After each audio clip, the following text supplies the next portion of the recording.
since you have the 10 guidelines already, ang pag-uusapan natin ngayon ay marriage. Alright? Sabihin natin, it is God's idea. Ayan. Idea po yun ng Diyos, hindi po yan idea ni Adam, hindi po yan biglang nagka-desire si Adam na mag-asawa, hindi po. It was God's good idea. Alright? And the way that our marriage will work, alright, narinig nyo na to, keep God in the center of our marriage. Alright? Kailangan po ang Panginoon, sa Kanya tayo humuhugot ng lakas, sa Kanya tayo humuhugot ng pag-ibig. Alright? Otherwise, you cannot give what you do not have. Amen po ba? You can only give love, all right, when you have love. And you have to know that you have already the love of God shed abroad in your hearts, all right? Yung pag-ibig ng Diyos na nasa Kanya, siyang pag-ibig na nasa iyo. Kaya sabi mo sa iyong asawa, kaya kitang mahalin. Ayan. Parang walang mag-asawa dito ngayon. Ayan. So, kayang-kaya natin mahalin ang bawat isa. Kaya natin mahalin ang ating asawa. Kaya natin patawarin ang ating asawa. You know why? Because we have the love of God shed abroad in our hearts today. Amen po ba? Praise God. So, I'm going to give you the first account kung saan po nabanggit ang marriage. Though the word marriage is not there, pero ito po ang pangyayari, and this was initiated by God, alright? Nasa first book po yan of the Bible, which is Genesis. The book of Genesis, dito po sasabihin that it is God's idea, and also we will see how the woman was formed. Alright? So, ang Panginoon po ang nag-present kay Adam sa woman. This is how God made the woman. Okay? In Genesis 2, verse 18 to 25, it says here, and the Lord God said, it is not good that man should be alone. So, sino nakaisip? Is it God or is it Adam? It's God. Alright? Sabi niya, hindi mabuti na ang lalaki mag-isa lang. I will make him a helper comparable to him or equal to him. Tutulong sa kanya pero equal sa kanya. Alright? So, this is teaching Adam in reverse. Out of the ground, the Lord God formed every beast of the field and every bird of the air and brought them to Adam to see what he would call them. And whatever Adam called each living creature, that was its name. So pinag-aralan niya ni Adam at pagkakita niya doon sa hayop na yon, bigla niyang bibigyan ng pangalan. So Adam gave names to all cattle, to the birds of the air, and to every beast of the field. But for Adam, was it for God? Was it but for God? No. But for Adam, meaning to say, it was Adam's decision. Call ni Adam to, hindi call ni God. Alright? Meaning to say, it is Adam who chose. God did not choose for him. Amen? So, sa pagpili po ng asawa, choice mo yan. Hindi yan choice ni Lord. Kaya pa nagkamali ka ng pili, choice mo yan. Hindi yan choice ni Lord. Amen? Alright? But for Adam, there was not found a helper comparable to him. So this is teaching in reverse. Pinapakita mo na sa kanya, wala dito. Maski sa anong kagandahan, anong kalakasan ng animals, wala kang makikita dito. And then, this is the part where God made the woman. And the Lord God caused a deep sleep to fall on Adam. And he slept. And he took one of his ribs, alright? Ito po yung isa sa mga first major operation, alright? Na-anesthesia na si Adam, kinuha po yung rib. Of course, may dugo po dyan, may laman, may tinanggal. And close up the flesh in its place. Then the rib, yung tadyang po, which the Lord God had taken from man, He made into a woman. Alright? And he brought her to the man. Okay? Ibig sabihin, mamimili ulit si Adam. Gusto mo to, ayaw mo. And Adam said, this is the declaration. Okay? May piniresenta sa kanyang Panginoon. Now this is the confirmation and declaration of Adam. At tandaan niyo po itong mga katagang ito, dahil mamaya babanggitin din po natin sa Ephesians. Sabi dito, this is now bone of my bones and flesh of my flesh. She shall be called woman. Sabihin natin lahat, woman. Okay, the word woman, they say it's because of a wombed man. Alright? May womb yung man. That's the difference between man and woman. The woman has a womb. Alright? May sinapupunan. Alright? So marami po tayong mga bagay na makikita dito which is very essential today simply because very timely po na pag-usapan natin ng marriage. Hindi po ba? Amen po ba? Kung nakikinig kayo o nakapagbasa kayo sa Facebook, medyo timely talaga na pag-usapan natin ano ba talaga ang tamang marriage. Diba? Kasi minsan nako-confuse na ang tao. Now, what I have to say is, everything should be based on the Word of God. Ang pamantayan ng ating buhay should always be based on the Word. Because if it's always going to be based on what man wants, ang dami pong pwedeng gustuhin ng tao. Katulad nga po ngayon, yung same-sex marriage. Alright? We hear that. So, ano bang stand natin about same-sex marriage? Well, the Bible does not agree to same-sex marriage. The perfect combination, the perfect tandem is a man and a woman. Alright? Wala po sa Bible na kinasal ang dalawang lalaki or dalawang babae. Alright? So what is your stand, Pastora? My stand is what the Bible declares. And that should be also our stand because we are all believers of Jesus Christ. Amen? Now, I know you have friends, and I also have friends who are, gay and homosexuals. Alright? We respect them. I mean, we do not hate them. Alright? We love them. But definitely, kung sila po ay sasabihin nila, alika, I don't know kung paano nila kayo i-involve doon. Well, you can go to the wedding, but definitely, I tell you, you cannot officiate the wedding. So, for example, may lalapit po sa akin, Pastora, pakakasal po kami. Well, I will say no, number one, because hindi ho naman yan legalized sa Pilipinas. And number two, because this would be contrary to the faith that we have. And if you're asking for my blessing and the blessing of God, God cannot bless that union. Amen? Alright? So marami pong mga lumalabas ngayon. Now, if we're going to give in to every demand of yung majority, right? Kasi kaya naman po sila nag-give in because of the demand. They demand equality. Alright? If we're going to give in to every demand of man, there will be chaos. Dadating ang panahon, pwede lang sabihin, a man and his daughter. Aba, marami kami, a man and his daughter. Papayagan ba natin yun just because they're doing that? Well, they gave in to abortion because many wanted abortion, but that's definitely not in the Bible. So kung lahat na lang ng demand ng tao, pagbibigyan natin, there will be chaos. Alright? Magkakaroon po ng kaguluhan. So, let the world be the world, but you stay with the Word. Amen? Kundi mawawalan po talaga tayo ng direksyon. We are not against them per se, as in hating them. Ay, nag-abortion yan. Ako, galit kami dyan. Hindi po tayo ganon. We love them. Amen? We are to love everyone. Just as God has so loved the world. There's nothing wrong with loving those who committed abortion, those who have sinned. Okay? There's nothing wrong with loving them, but we are not to agree with them in that. Now, question, Pastora. Paano, Pastor? Because I read this post, alright? And sabi doon, paano, Pastora, nagpapagawa ng cake sa akin? Because I read this post, and it says there, nagpagawa itong gay couples, from this bakery. At yung dalawang couple sila, isang couple sila, no?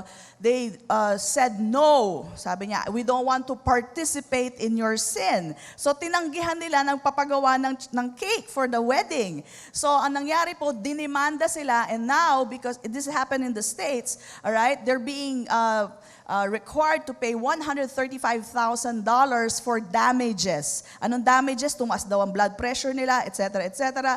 So may mga damages. Alam niyo naman, madaling magsampa ng kaso. Alright? Now, in the States, it's already legalized. Okay? So paano dapat ang ginawa nitong dalawa? Dapat ginawa na lang nila ng cake because they are not participating in the sin. Gumawa ka lang ng cake, nag-participate ka na. So, Sister Maylene, kung may nagpagawa sa'yo ng mga cupcakes at sabi mo mga gay sila, Pastora, pwede ba? Pwede, no problem. That's business. Amen? Kung may magpapagawa sa'yo ng gown, no problem. Gawa nyo sila ng gown. Dalawang trahe de boda, no problem. That's business. You are not participating in their sin. But, kung ikaw ang mag-o-officiate, because basically, the officiator, ako tulad ko po, Ako po ang magpa-participate dyan at silang dalawa because I will be in agreement with them, then definitely that will be participation. Pero kung hindi naman ikaw ang ikakasal, gagawa ka lang ng cake, gagawa ka lang ng flowers, i-arrange mo lang ang church, alright? No problem with that. Go ahead and do that. You're not participating in the sin. That's business. Amen? So sometimes people, because medyo na-shock ang tao talaga. And it's really shocking that, the US has done this. But you know what? In Canada and I think in Britain, they're already practicing this. And the world will always be the world. Alright? That's the world. So wag naman tayo sobrang mabother na para bagang gulat na gulat tayo. The world is the world. But you have the Word of God. And we stick by the Word of God. Amen? That should give us peace. Amen po ba? Come on, bless the Lord. That should give us peace, and that is our guide. Now, again, do not be allergic to them na parang sobrang allergic kayo, hindi nyo na silang pagministeran. That is wrong. We love them just the same. Amen? We love them just the same. Jesus was with the prostitutes. Jesus was with those thieves, all right? And He did not become like them. Instead, He made a difference in their lives. Love them just the same. Amen? I have friends who are gay. I love them just the same. Amen? Alright? At hindi yung para kayo nang didiri. Ano ba yun? Tao rin yun. Mahal din sila ng Panginoon. Amen po ba? Amen. Praise God. So I'm just clarifying this because this is such a hot issue with with Christians today. And sometimes sa kagustuhan nilang to declare their faith, they do things and tuloy, ayan, katulad nga napipinalize sila. At the same time, pwede pa silang makulong for discrimination in the States. Of course, we don't practice that here in the Philippines. Okay? So, important things to note. Kaya nga po, ang salita ng Diyos siyang pamantayan ng ating buhay. Amen po ba? Right? Important things to note. Number 1, a helper comparable. Ito po yung sabihin ng comparable is equal. Sabihin natin lahat, equal. Alright? Hindi mas mababa, pero comparable and meet. Ibig sabihin ng meet, siya po yung nag-meet ng need, alright, for a male's need is a woman. Babae po. Otherwise, God would have made another man. Alright? So, sana isang lalaki na lang ulit na pwede niyang barkadahin. Alright? Para maging comparable sa kanya. Pero hindi po. Babae po ang helper, comparable, equal, and meets the need of a man. Alright? Number 2. Part of a woman or a part of man was taken from man, okay, and made into a woman. So the woman is practically a male's part. Okay? Bahagi tayo ng lalaki, all right, with a womb. Sabihin natin, with a womb. Ayan. Kung ikaw ay may womb, babae ka. Amen? Huwag ka nang malito kasi iba nalilito. Basta may womb ka, babae ka. Now, some people have this condition, ito yata yung hermaphrodite, kung saan dalawa ang kanilang sexual organs. Now, in this case, if that person has a womb, she is a woman.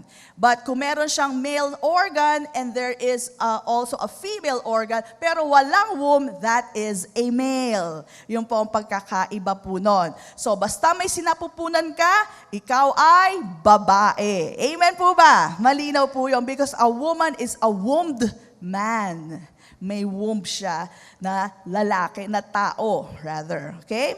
So God did not make any mistake. Alam niyo po ba, ang Diyos ang naglalagay ng spirito natin, nag-a-assign at nagpre-prepare ng katawan para sa atin. Did you know that? He personally does this. And I have 2 scriptures for you. Let's go to Hebrews chapter 10, verse 5. Sabihin natin, God does not make mistakes.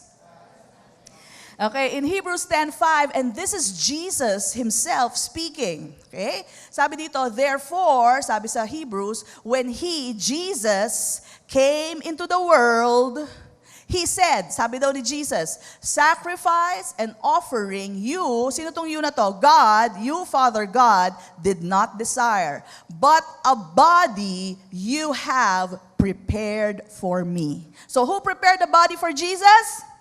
Who prepared the body for Jesus? God. So ang Diyos po ang nagpe-prepare ng katawan para sa atin. Let me give you another scripture in Jeremiah chapter 1 verse 4 to 5. Then the word of the Lord came to me, to Jeremiah, saying, before I formed you in the womb, I knew you. Before you were born, I sanctified you. Okay? And for the case of Jeremiah, sabi niya, I ordained you a prophet to the nation. Pero lahat po ng tao, it is God Himself who formed you in your mother's womb. Alright? At kilala ka na niya bago ka pa niya inilagay sa womb ng nanay mo. Amen? So this is what I have to tell you. God does not make a mistake. Amen? Because some people are a bit confused. And again, if they're gonna base it on how they feel, pwede po sila magkamali. Ano po ibig sabihin? Some people think they are a woman inside the body of a man. Or sometimes they are a male inside, tama ba ako? A body of a woman. And that's why they say that they are transgender. Alright? Now, ang transgender pala ay ganito. Ang transgender, they do not think they're gay. They think God made a mistake or somebody in the cosmic, the world ay nagkamali po na ilagay ang babae sa katawan ng lalaki at ang lalaki nagkamali at nilagay sa katawan ng babae. A transgender does not think they are gay. They think they are in the wrong body. Okay? But that there is no such thing. There is no such thing. All right? It is God who formed you. He knew you before He formed you in your mother's womb, and He prepared the body for you. So there is no mistake. Sabi mo sa katabi mo, there's no mistake. All right? So hindi po nagkamali ang Panginoon. And what is all this? It's the enemy trying to deceive us, making you feel, you're more male than you're female or you're more female than you're male. All right? So nadadaya po tayo. But definitely, there is no mistake. If you have a womb, you are a female. Amen? Wala pong kalituhan dyan. Amen po ba? Whether you feel like you're macho, diba? Kasi minsan ako nung bata ako, macho rin ako, mabisikleta ako, umakit ako ng puno, umakit ako ng mga bubong, and my friends were males. Okay, mga batang lalaki, yun po gusto ko kasi mga babae, chismisa ng chismisa, kaya gusto ko yung mga lalaki kasi puro akyat ng puno ginagawa namin. No, mas gusto ko yon. Though I was like that, but I never fell for a woman. Okay? I never fell for a woman. So, sometimes yung mga ganon, nadadaya sila into thinking that maybe you are a male. Pastor Mike told me, he said, may bulong daw sa kanyang kaaway. Alam mo sabi daw sa kanya? Sabi sa kanya, baka bakla ka. Oh, totoo. And sabi niya, naisip daw niya, baka nga bakla ako. Hindi niya alam kaaway yon. Pero may bulong sa kanya.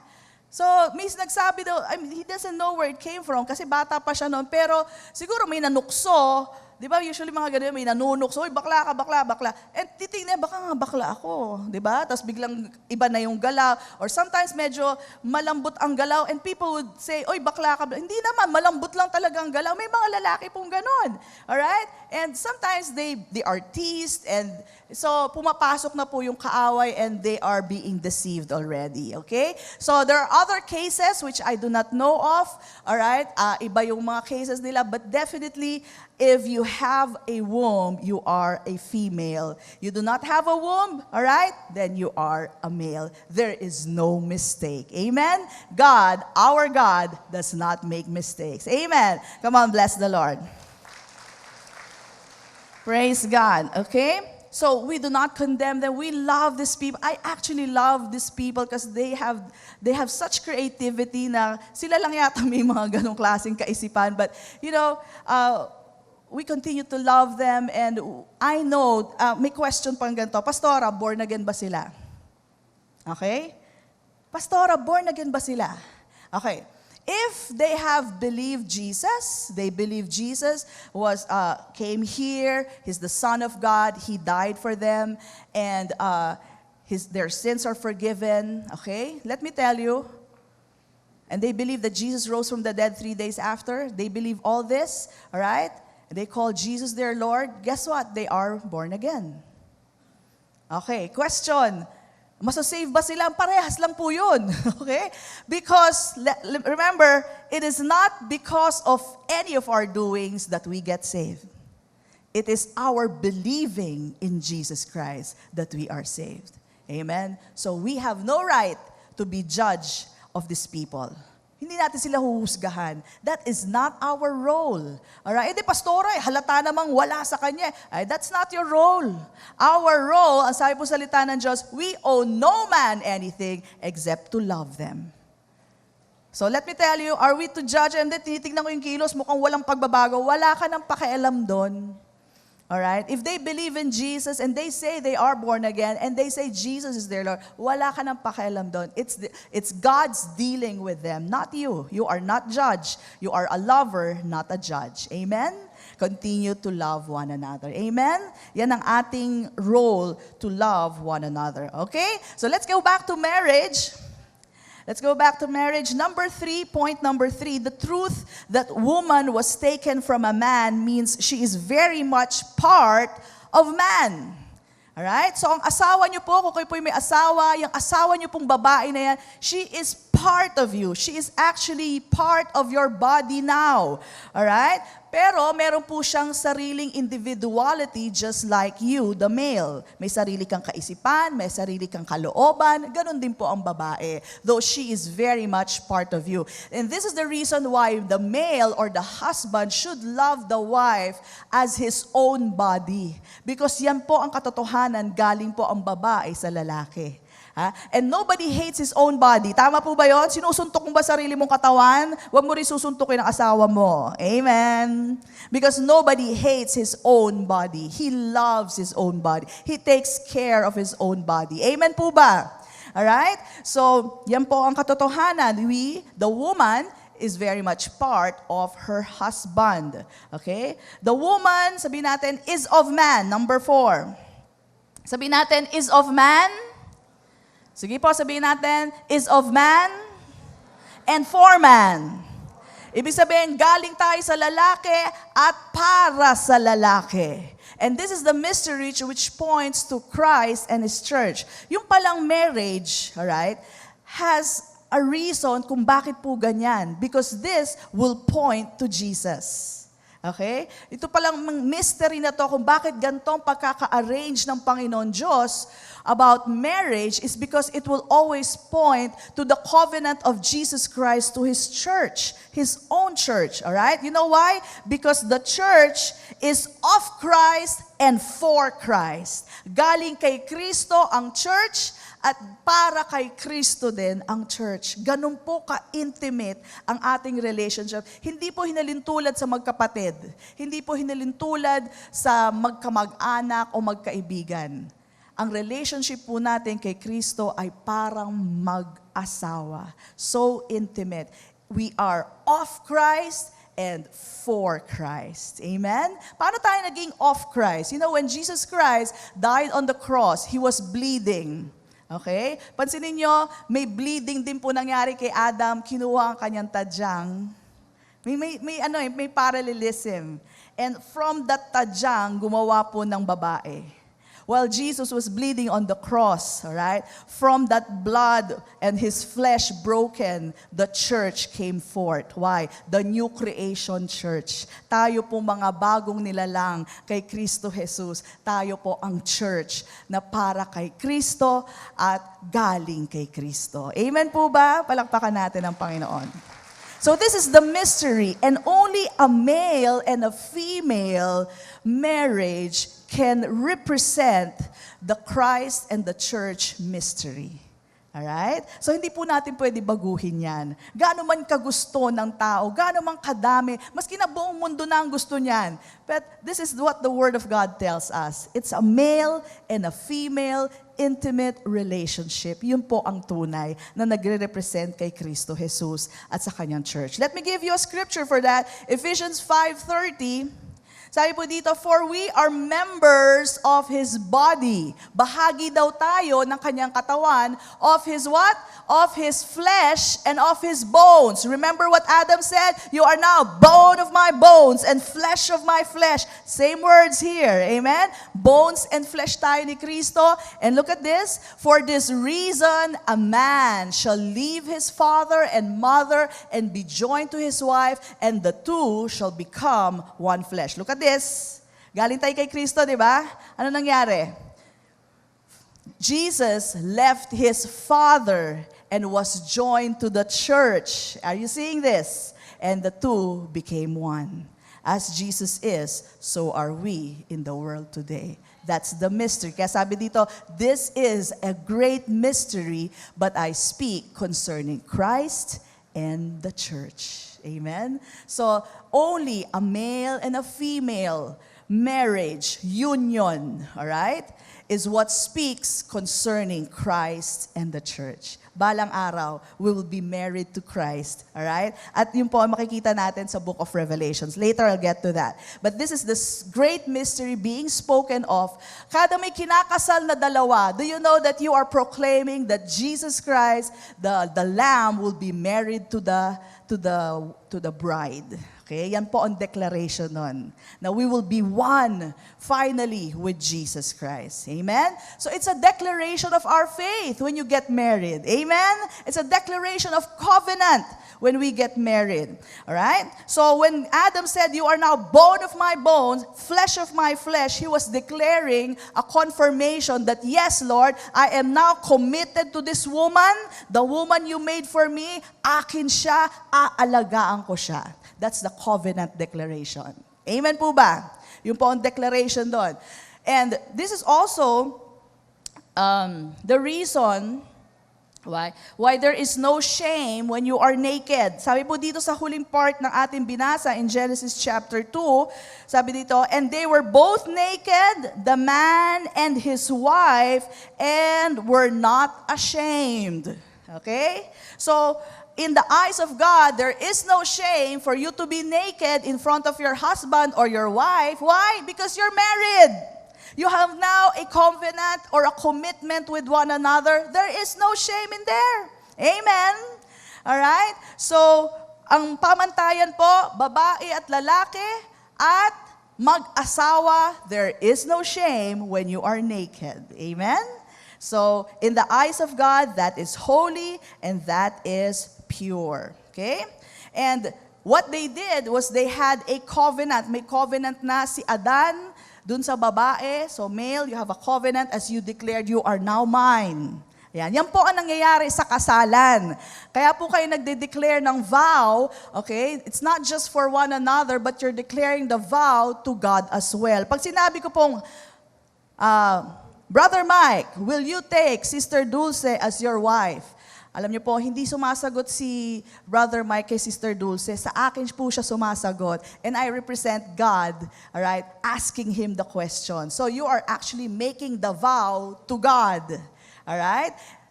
In the hearing of Sister Dulce, pero the vow was spoken to God. Pag sinabi niyang, I do. Okay, kanino ka nag-I do? Sa kanya, hindi sa akin, which represents God when I wed you to. Alright? So, nangangako po kayo or you make your vow, of course, to Sister Dulce, to the woman, pero primarily to God. So, to God is your vow spoken. Alright? So, ganun din po sa bae. Sister Dulce, do you take Brother Mike as your husband? Ang sagot? I do. Okay, kanino ka nag-I do? Nakatingin ka sa kanya, pero actually, you are saying, I do to God, because God asked you that question. So you are making that commitment. You are making that covenant. Amen po ba? Alright? So yung po ang ibig sabihin yun. So, marriage is a covenant. Sumpayan that I will never leave you nor forsake you, maski mataba ka na ngayon, maski ganyan na itsura mo, maski na kakaiba na ugali mo, mainitin na ulo mo, matampuhin ka na, okay? I will never leave you nor forsake you. It represents the covenant of God. That's why God hates divorce. Okay? Bakit? He is a covenant-keeping God. And that's why He hates divorce. It represents the opposite of a covenant. Ang divorce ay ganito, ayoko na sa'yo kasi lakas mo humilik. Amen? Ayoko na sa'yo kasi lumabas na lahat ng masama mong ugali. Ayoko na sa'yo dahil iba na itsura mo. Hindi yan ang asawang pinakasalan ko. Now, they have all these reasons in other countries. Alam niyo po ba, ang Pilipinas na lang at ang Italy, ang Rome or Italy, Italy, ang walang divorce. But all the nations have divorce. Okay? So, what of course we have here is annulment, which is practically like divorce. Okay? Nagpalit lang po ng pangalan. Ano po ang difference? Divorce terminates the marriage which has already been enacted. Ibig sabihin, may marriage, pero tina-terminate na natin. Ang annulment po, it is as if you're saying, there was never a marriage. Bakit? Kasi sira ulo yung asawa ko. Okay, yun ang mga kanilang dahilan. Psychological incapacitation. So pumapayag na yung isa, maski hindi siya luko-luko, sasabihin, sige na, sabihin mo na luko-luko ko, maputol na lang itong pagsasama natin. Because mas mataas po ang grounds or kailangan i-prove mo na hindi dapat nangyari itong kasal na ito sa annulment. And that is what we have here in the Philippines. Okay? Annulment and nullity. Yung nullity po, binibigay po yan ng Catholic Church. Alright? But annulment is given by the government. Okay? Which is, there was never a marriage to start with from the very beginning. So, ibig sabihin, hindi ka nakasal noon. Yung po ibig sabihin ng annulment. Okay? But kailangan po i-prove mo. It costs a lot of money. Alright? And at the same time, it costs you to lie. Bakit po? Kasi kailangan mong patunayan na medyo may tama sa ulo tong tao na to, kaya hindi dapat natuloy ang aming kasal.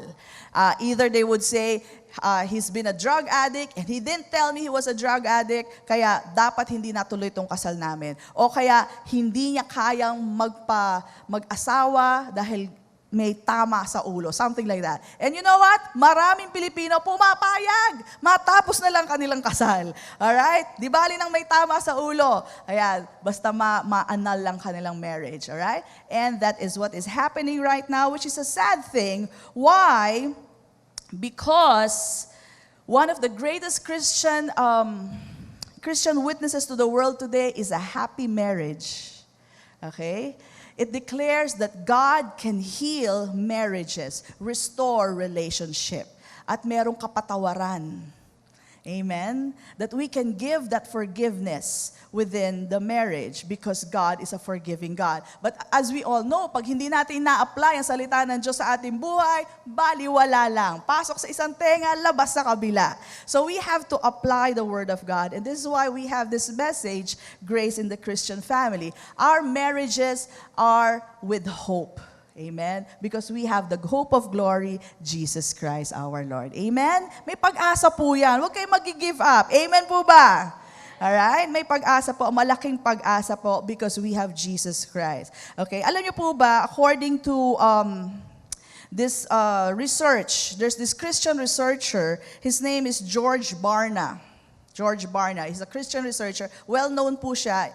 Of course, ang kanyang sinusurvey ay po sa states po, no, in the US. And he said, from the born-again Christians, if I'm not mistaken, let me see again, 35% of born-again Christians in America experience divorce. So, Kristiyano, pero nagdi-divorce sila, 35%. And out of that 35%, 23% po nun, hindi lang isang beses nag-divorce, kundi twice, 3 times, 5 times. Okay? Maraming beses pa. And that is sad because, as you all know, marriage is a covenant. And Christians should know better. Amen? Sabi mo sa katabi mo, we should know better. Alright? So, nangyayari po yan. But we are supposed to be living testimonies. Sabi nga po sa 2 Corinthians 3:2, 2 Corinthians 3:2, you are our epistle, written in our hearts, known and read by all men. Ano po yung epistle? Mensahe tayo sa mundo. At tayo po'y binabasa ng mundo, nakikita ng mundo. Alright? Because tayo po ay testimony. Supposedly, if you have a good marriage, then you are a good testimony. Amen po ba? Alright? Pag sinabi mo, 25 years na kaming kasal. O, napakaganda pong testimony yon, di ba? Maganda po na tayo po ay nagpapatuloy, nagpapatawad, nag-iibigan sa ating marriage. Alright? Alright, so, know that marriage is a divine master plan of God. It's a divine master plan of God. It is God's idea. Kaya we cannot do without God. We need God in the marriage. Alright? Kasi idea niya to eh. Kaya siya rin po ang tutulong sa atin.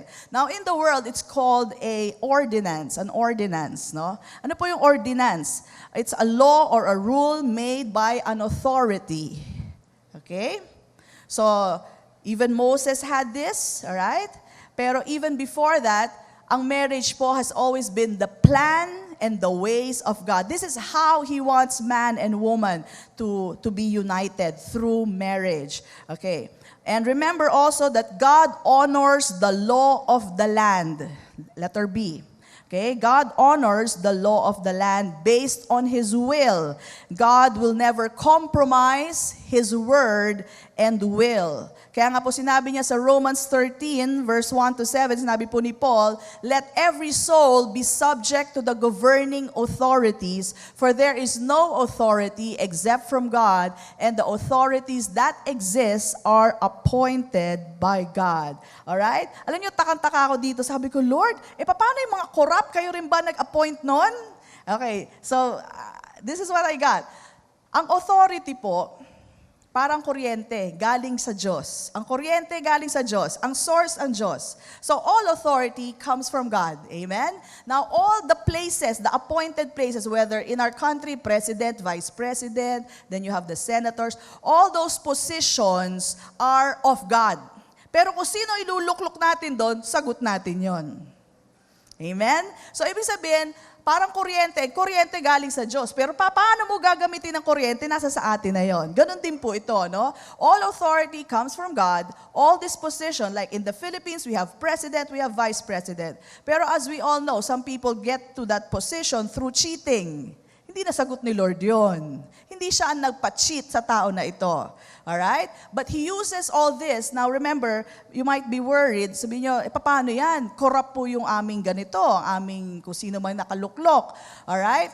Now, don't you worry. God can turn the hearts of this ruling people. Huwag po kayo mag-alala. In the time na kailangan po niya i-turn, He will do that. Just like what He did to Pharaoh. Tandaan niyo si Pharaoh? Okay, pag sinabi niyang go, pakawalan mo yung mga anak ko, then He will do that. Okay? Just at His perfect timing. So wag po kayo mag-aalala. What we have to do is to continue to pray for our authorities. Pray for the mayors. Pray for the president, the vice president. Huwag niyo na pong hamakin.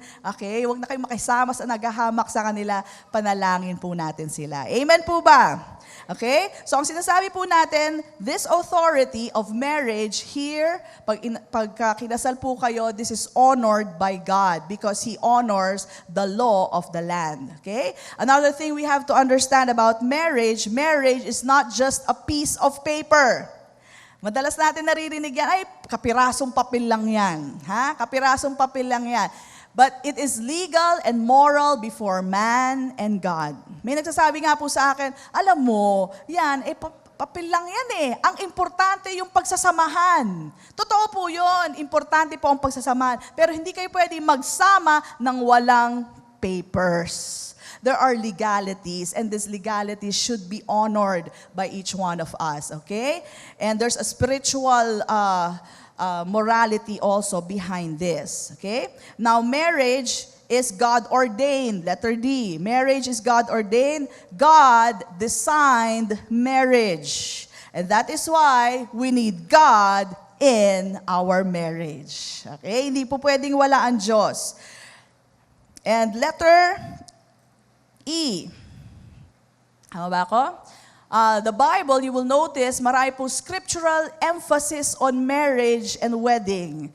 First book of the Bible, andun po kagad ang marriage. Alright? And then, the first miracle of Jesus, saan po nangyari? At a wedding in Cana. Alam niyo po, ang last event sa Revelation, the greatest anticipated event, what is it? It's the marriage of the Lamb and His wife. Okay, take note, wife. Ayan po, kaya talaga laging babae, hindi po pwedeng lalaki. Revelations 19 verse 7. Revelations 19:7, are we learning? Okay, sabi dito, let us be glad and rejoice and give Him glory for the marriage of the Lamb. Sino po yung Lamb? Bakit po Lamb si Jesus? He is the offering of God as a lamb, pure. Okay, pero si Jesus po yan. Marriage of the Lamb has come and His wife. Hindi ho sa pagtagal ng panahon, nagbago na rin ang isip ang Panginoon Diyos. Uso naman ngayon ng same-sex na rin ako. Of course not. Hindi ho nagbabago ang Diyos. He is the same yesterday, today, and forever. So as you see, even in the times to come, walang pagbabago ang Diyos. Wife pa rin. The Lamb has come and His wife has made herself ready. Amen? Babae pa rin. Alright? So stick by the word. You know, nakikita ko po yung iba nating members, siguro hindi nila alam yung maraming rainbow colors na yon. It's agreement to that. Okay? Kung nakikiin lang kayo sa kulay, okay lang yan. But definitely it means you are, into that. But of course, we do not agree to that. Okay? So, ito po ang nakikita nating statement ng Panginoon na hindi siya nagbabago. Letter F. That is why living in... Ano po yung living in or live in? Two people living as husband and wife but not married is not the will of God. Sabi ko nga sa inyo, kung finances lang ang problema, napakamura po ang magpakasal. Kukuha po kayong lisensya sa munisipyo, wala pang 500 pesos yan. Alright? Kung member po kayo namin, wala pong bayad, magpakasal kayo, gusto nyo dito, o kaya sa opisina ko lang po, no problem. But there is counseling. I really need to know your intention and your commitment to one another. Pero murang-mura lang ang magpakasal. Kasi iba sabihin, wala po akong pera Siyempre, kailangan may pera. Hindi ho kailangan maraming pera. Sa 1,000, kakain pa tayong McDonald's. Ayan, may celebration pa dyan. Maski huwag nyo nakaimbitahin, okay lang. Alright? But living in is not an excuse just because you don't have money. Napakamura po ang magpakasal. Alright? So, that's how it is. Letter G, without marriage as a divine ordinance, you will not have a family based on God's standard. Do you want the best? Okay, then go for God's standard. That is the best. You may have a living arrangement, but not a godly relationship. Okay? So, how can we term ito mga same-sex marriage? You would term it as a living arrangement. But that, from our Christian standard, is not a godly relationship. It is a living arrangement. They want that. Okay, you can have that. All right? We are not in agreement, but that's how it is. It is a living arrangement, but it's not a godly relationship because that is contrary to the Word of God. Amen po ba? All right. So, your marriage will work. How will it work? Your marriage would work if you have God in the center of your marriage. Sa Kanya ka huhugot ng pag-ibig, wag sa asawa mo. Kala ng iba, bakit ganyan? Di mo ako iniibig, ganto. Okay, wag kayo humugot ng pag-ibig sa asawa mo. Humugot kayo ng pag-ibig sa Diyos na nasa iyo at kaya mo nang magbigay ng pag-ibig. Amen? Kasi kung huhugot ka lang ng huhugot sa asawa mo, kakapusin ng asawa mo. Amen. Humugot ka ng pag-ibig sa Diyos at ikaw ang taong ready nang magbigay ng pag-ibig sa Kanya. Amen. You won't be needy. You won't be, alam mo yun, yung gano'n, yung para lagi naghahanap sa asawa. Ikaw na magbibigay sa iyong asawa. Yan po ang sikreto ng good marriage. Okay? So, spiritual principle, it says here, marriage is only as good as the degree to which the couple is willing to work at it. So are you willing to work on your marriage? Then that's the degree that your marriage will be better. Now may nagtanong po sa akin, paano pastora kung ako lang ang gustong mag-work sa marriage namin? Yung asawa ko ayaw. Ayaw niya, wala siyang pakialam. Okay? Now this is what I have to tell you. It's a good thing you want to work on your marriage. Alright? It may not be perfect, but it will be better since you are that vessel whom God will use in that marriage. Mabuti na lang, ikaw ang taong gustong magpagamit kay Lord. Kaya huwag mo sabihin, wala na pag-asa yung marriage namin. Kasi yung asawa ko, ayaw mag-work. Ayaw niyang i-work out yung marriage namin. Ang tanong ko, ikaw ba gusto mo? Kung gusto mo, then your marriage has hope. May hope pa yan. Bakit? Ikaw yung taong gagamitin ni Lord as that vessel for that marriage to work. Amen po ba? Amen? Okay. Now, there is no limit to the joy and pleasure, the blessing that God can bring you through a marriage that works. Right? Through the standard of the Lord.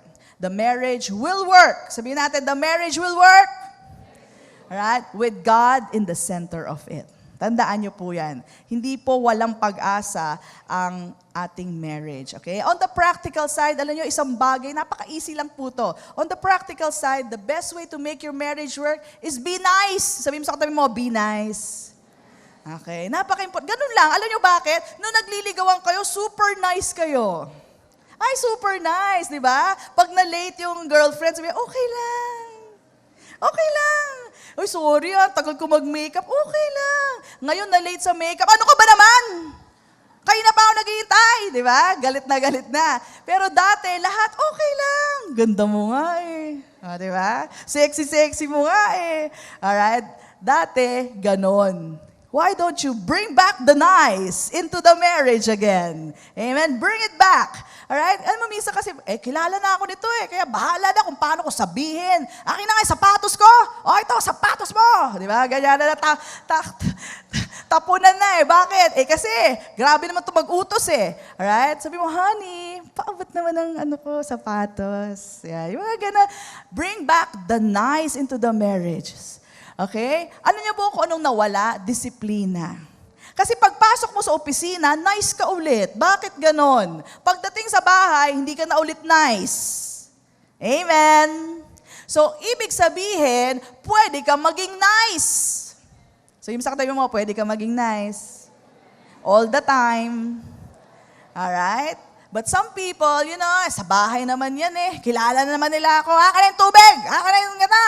Diba? Ganun na, parang bargas-bargas na. Diba? But you know what? You can be nice, especially to the people who deserve your love. You can be nice to all those people sa labas, yung mga customer. Tapos pagdating sa bahay, ganun-ganun ka nila magsalita. These people deserve your love. Amen! Sabihin mo ulit sa katabi mo, be nice. Ayan. Dati ka namang nice. Ba't nawala yung nice? Okay? So we can bring back nice into the marriage once again. Alright? I tell you, just keep on doing it. It will affect your marriage so much. So much. Alam niyo, just say thank you, thank you. Minsan wala na thank you Nagluto si nanay, pinag-almusal kayo, pinaglaba kayo, wala man lang thank you. Alam mo sabi, thank you, honey. Di ba? Alam mo, kikiligin na yon, buong araw na yon. Gasolina pang buong araw. Di ba? Bakit? May nag-acknowledge. You even do that to your kids, di ba? Yung anak ko po, hinahatid niya kasi yung mga kapatid niya sa mga activities. Okay? Sabi ko sa kanya, anak, thank you I appreciate na hinahatid mo yung mga kapatid mo. Okay? Kasi mahilig mag-drive yun. Nahatid niya kung saan-saan. Napangiti lang siya, di ba? Natuwa rin. Alam niyo, sabihin niyo rin sa asawa niyo, honey, thank you, hinatid mo yung mga bata sa school, Ay, nako. Lock all doors, di ba? Ganun na yun. So, ganun yun. Ganun lang kasimple yun Di ba? wala pa pala akong warning. Sige, next time. Okay. So, ganun po yun. So, sometimes you just have to be nice to the people. It's so simple. Alright? It's so simple and it works all the time. Now, where do you get your nice being nice? It comes from the love of God that is shed abroad in your hearts. Amen? We are full of the love of God. Know that. Sabi mo sa katabi mo, you have the love of God. Okay, we have this love of God shed abroad. Ibig sabihin po na shed abroad, ibinuhos, itinaktak, lahat-lahat, walang natira kay Lord. Ibig sabihin ko, anong pag-ibig niya, yun din ang pag-ibig mo. Yun po ibig sabihin na shed abroad in your hearts. It was totally poured in our hearts. That's why you can be nice. You can be loving. You can be forgiving because you have the love of God in you. The love of God is sacrificial. It's unconditional. Maski na ganyan na itsura mo, mahal pa rin kita. Maski na ang sama na ugali mo, I still choose to love you. I will never leave you nor forsake you. Ano sabi ng Song of Solomon? You are beautiful, my love. Bagong gising, may laway pa, you are beautiful, my love. You are perfect in my eyes. Amen? That's how God sees us. Paano pa nagkamali? Okay? Walang pagkakamaling hindi pwedeng patawarin. Pastora, grabe, walang pagkakamaling hindi pwedeng patawarin. And I tell you, even that forgiveness will heal the person. Okay? Yung kapatawaran na yon. Pwedeng pag-usapan ang lahat ng mga bagay. If you are totally committed to each other, knowing that this is it, tayo na, wala nang solian. Alam ko minsan gusto nyo isoli yung asawa nyo sa nanay nila. Pero sorry, no return, no exchange. Okay? Wala na pong solian yan. Pag napangasawa nyo na, yun na po yun. Okay? And just like the love of God, you know, God could have easily wiped out the earth. Sabi niya, palitan ko na nga ito ng bago, ibang klase, ibang tao naman. I'll create new ones. Okay? God is not like that at all. He did not quit on us. Alright? And that's the kind of love that you and I have today. Not quitters. Amen? Okay? Pwede naman sabihin niya, palitan ko na nga to. Kasi with the tip of His fingers, He can make people again. Amen? But He did not do that. So sa asawa din natin, hindi ko mo puro kapalpakan ng ginagawa, palitan ko na nga to. Hindi po ganyan ang pag-ibig ng Diyos. Ang sabi niya, I will never leave you. I will never forsake you. Yan ang tunay na pag-ibig. Amen? Praise God. Alam niyo po, balang araw, talagang itsura natin mag-iiba. Gustuhin man natin ma-preserve yan hanggang tingnan mo na mabuti ngayon ang girlfriend mo. Dahil hindi magtatagal yan. Pag nanganak yan, tapos na. Wala na. Ang dami ng stretch mark. Sorry. Okay. Ang dami ng magbabago. Yung hindi mo akalaing tataba ka ng ganun. Paano nangyari yung dati akong patpat, di ba?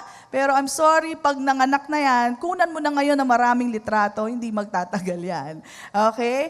Pero you know what? It's not based on how we look. Because if it's based on how we look, kawawa naman po tayo. Love is everlasting. Alright? And if we will love just like the way Jesus Christ has loved us, tunay ngang merong forever. Merong forever. Amen? Come on, bless the Lord. Praise God. Okay, so let's continue. God has ordained that there be husband and wife. Proverbs 18:22. Proverbs 18:22, he who finds a wife finds a good thing. May good thing ka na ba? Ayan, kung ikaw ay binata pa, wala ka pang asawa, wala ka pang good thing. Sorry. And that's the truth. I'm just reading from the Bible. And not only that, and what? Obtains favor from the Lord. Okay? May favor ka na, may favor ka pa ulit. Karagdagang pabor po ito. So those who have a wife, alright, you have found a good thing. Okay? Hindi bad thing yan. Good thing yan. Sabi nung isa, narinig ko nung diagnostic, sabi niya, oh, papasakal na yan. Ayan, mga ganong salita, no? That is not the truth. When you get married, you find a good thing, pabor ka na ng Panginoon, mas may pabor ka pa ngayon. Amen? So yung mga wala pang asawa dyan, maghanap-hanap na kayo. And the reason why it says here, he, lalaki, if you find a wife, you find a good thing because it is the responsibility, it is the job of the man to find a good wife. Okay, kayo po. Kaya lang sa tagal nyo, minsan babae na kumikilos. Ang bagal nyo kasi. Ayan. Pero definitely, it is the role of the man to look for a wife. Okay? Being married is to obtain favor of God. So, marriage should not be a curse, but a blessing. Alright? Blessing po yan. Hebrews 13 verse 4, it says here, marriage is honorable among all. Marriage is honorable among all and the bed undefiled. Okay? So kung kayo po ay married, again, you can have sex and it's not defiled. Ano ibig sabihin defiled? Yung nadudumisan o nadudungisan. Alright? Pero ang sabi po dito, but fornicator and adulterers, God will judge. So let that be there. Hindi ho tinatanggal yan. Talaga pong fornicators and adulterers, God will judge. Is there forgiveness? Yes, there is forgiveness for you. But change your ways. Go and sin no more. Yan po ang sinasabi sa atin, Panginoon. Nagkasala ka ba dito sa mga areas na to? Okay? This is the word of God for you. I do not condemn you, but go and sin no more. Amen po ba? And if you cannot control your passion for one another, please, by all means, magpakasal na kayo. If you love one another and are committed to one another, please, magpakasal na po kayo. Okay? So, the time has come. Okay, last point po, marriage is not automatic. It is manual transmission actually. So, hindi po ibig sabihin, dire-diretso na yan, wala kang gagawin, at biglang maaayos na lang ang marriage ko. Hindi po totoo yan. Pag hindi inaalagaan ang bahay, mabubulok ang bahay. Hindi inaalagaan ang kotse, mabubulok ang kotse. Hindi mo alagaan ang marriage mo, masisira ang marriage mo. You have to work on the marriage. How do you work on the marriage? Stay focused on Jesus Christ. Stay focused on God. Let God be the center. Hugot ka sa Kanya ng pag-ibig, hindi sa asawa mo. Sa Panginoon po tayo huhugot, kapatawaran, sa Diyos din tayo huhugot, at kaya mo magbigay ng pag-ibig at kapatawaran sa iyong asawa. Amen po ba? Alright? So we already have a pattern to follow. Jesus Christ said, "You shall love one another as I have loved you." So kung paano tayo minahal ni Kristo, siyang pagmamahal natin sa bawat isa. Paano ulit yon? Unconditional. Nagkamali, pumalpak sa negosyo, mahal pa rin kita. Nagkamali, tumingin sa ibang babae, mahal pa rin kita. Amen. Ha? Pastora, hindi humingi ng tawad. Alam niyo, maski hindi tayo humingi ng tawad noon, pinatawad na tayo ni Kristo. Amen. Kaya mo rin patawarin. Maski hindi humingi ng tawad, maski hindi humingi ng tawad. Alright? Actually, when you forgive the person, you let go, you release yourself. Okay? Para sa inyo po ang kapatawaran. Again, keep Jesus in the center of our hearts. Alright? Let His grace, receive His love, and you'll be able to love your husband or your wife just as Jesus Christ has loved us. Thank you for watching the video. We hope you have learned principles from the Word of God that will change your life forever. Our messages are available in DVD and audio formats. You may contact us at the following phone numbers: 046-471-3516 and 046-515-7459. If you want to sow to assist us in proclaiming the gospel, you may deposit to Jesus Faith Christian Fellowship, BPI Savings Account Number 1283-139235, Nueno Branch, Imus, Cavite. Or you may visit us at our church,